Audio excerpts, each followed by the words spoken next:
ইরানের সর্বোচ্চ নেতা আয়াতুল্লাহ আলী খামেনিকে হত্যার পরিকল্পনা করেছিল ইসরায়েল, কিন্তু মার্কিন প্রেসিডেন্ট ডোনাল্ড ট্রাম্পের ভেটোয় সেই পরিকল্পনা আলোর মুখ দেখেনি।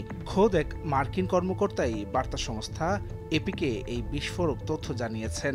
নাম প্রকাশে অনিচ্ছুক ওই কর্মকর্তা বলেন, সম্প্রতি ইসরায়েল যুক্তরাষ্ট্রকে জানিয়েছিল যে তারা খামেনিকে হত্যার একটি সুগঠিত পরিকল্পনা তৈরি করেছে, কিন্তু পরিকল্পনাটি যুক্তরাষ্ট্রের কাছে উপস্থাপনের পর হোয়াইট হাউস ইসরায়েলি কর্মকর্তাদের স্পষ্ট জানিয়ে দেয় যে ট্রাম্প এই পদক্ষেপের ঘোর বিরোধী। খামেনিকে হত্যায় ইসরায়েলের এই পরিকল্পনা ট্রাম্প নাকচ করে দেওয়ার খবর প্রথম প্রকাশ করে বার্তা সংস্থা রয়টার্স। এমন সময়ে এই খবর সামনে এলো যখন ইসরায়েলের হামলায় ইরানের সশস্ত্র বাহিনীর শীর্ষ পদের প্রায় সব কর্মকর্তা নিহত হয়েছেন এবং গত ৩ দিন ধরে দুপক্ষের মধ্যে দফায় দফায় পাল্টাপাল্টি ক্ষেপণাস্ত্র হামলা চলছে।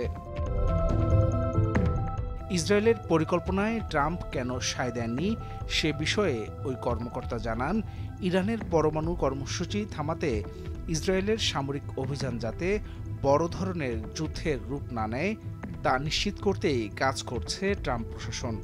খামেনিকে হত্যা করলে সংঘাত আরও বেড়ে যেতে পারত, যার ফলে গোটা মধ্যপ্রাচ্য অস্থিতিশীল হয়ে ওঠার সম্ভাবনা ছিল। মার্কিন কর্মকর্তার ওই মন্তব্যের পর ফক্স নিউজের special report with Bret Baier অনুষ্ঠানে ইসরায়েলের প্রধানমন্ত্রী বেনিয়ামিন নেতানিয়াহুর কাছে এ বিষয়ের সত্যতা জানতে চাওয়া হয়, তবে এ বিষয়ে সরাসরি কোনো উত্তর দেননি তিনি। নেতানিয়াহু বলেন, আমি এটুকু বলতে পারি, আমাদের যা করা প্রয়োজন মনে করি তা করে থাকি এবং ভবিষ্যতে করব, আর আমার বিশ্বাস যুক্তরাষ্ট্র জানে তাদের কি করা উচিত। 15 জুন ভোরে সামাজিক যোগাযোগ মাধ্যমে দেয়া এক পোস্টে ট্রাম্প লিখেন, ইরানে ইসরায়েলের হামলার সঙ্গে যুক্তরাষ্ট্রের কোনো সম্পর্ক নেই। অন্যদিকে ইরানের দাবি, ইসরায়েলকে অস্ত্র সহায়তা করে থাকে যুক্তরাষ্ট্র, ফলে এই হামলার দায় তারা এড়াতে পারে না। এই বিষয়ে হুঁশিয়ারি দিয়ে ট্রাম্প লিখেন, ইরান যদি আমাদের উপর কোনো ধরনের হামলা করে তাহলে মার্কিন সশস্ত্র বাহিনী এমন শক্তি প্রয়োগ করবে যা আগে কখনো দেখা যায়নি।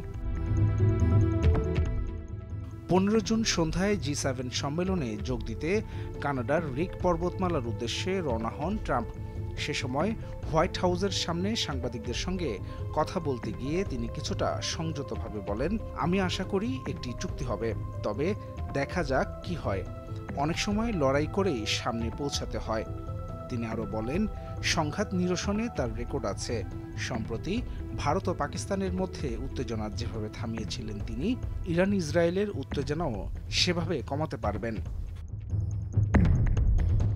হাসান শাব্বির, ভোরের কাগজ।